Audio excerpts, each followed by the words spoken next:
రాజకీయాల్లో 2 రోజులు ఎప్పుడు 4 కాదు, 22 కావచ్చు, 0 కావచ్చు. ఇది ఎందుకంటే భారతీయ జనతా పార్టీకి సంబంధించి కిషన్ రెడ్డి ఇప్పుడు తెలంగాణ పార్టీ రాష్ట్ర అధ్యక్షుడు, బండి సంజయ్ మాజీ అధ్యక్షుడు. కానీ వేగవంతమైన స్పందనలో బండి సంజయ్కి మించిన వాళ్ళు ఎవరు లేరు.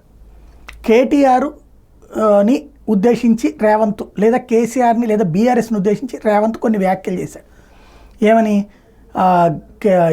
బీజేపీలోకి బీఆర్ఎస్ విలీనం అయిపోతుంది, కేసీఆర్ గవర్నర్ అవుతాడు, కేటీఆర్ వచ్చినేమో కేంద్ర మంత్రి అవుతాడు, హరీష్ రావు ప్రతిపక్ష నాయకుడు అవుతాడు, కవిత రాజ్యసభ సభ్యురాలు అవుతుంది అన్నటువంటిది ఖాయం అన్నటువంటి. వెంటనే కౌంటర్ బండి సంజయ్, అవును కాంగ్రెస్ పార్టీలో విలీనం కాబోతుంది, కవితకి రాజ్యసభ సభ్యత్వం ఇవ్వబోతున్నారు, కేటీఆర్కి హరీష్ రావుకి మంత్రి పదవులు ఇవ్వబోతున్నారు అని చెప్పేసి. అంటే స్పాంటేనియస్ అటాకింగ్ అన్నటువంటిది బండి సంజయ్కి ఉన్న మాస్ ఇమేజ్ ఇంకెవరికి లేదు.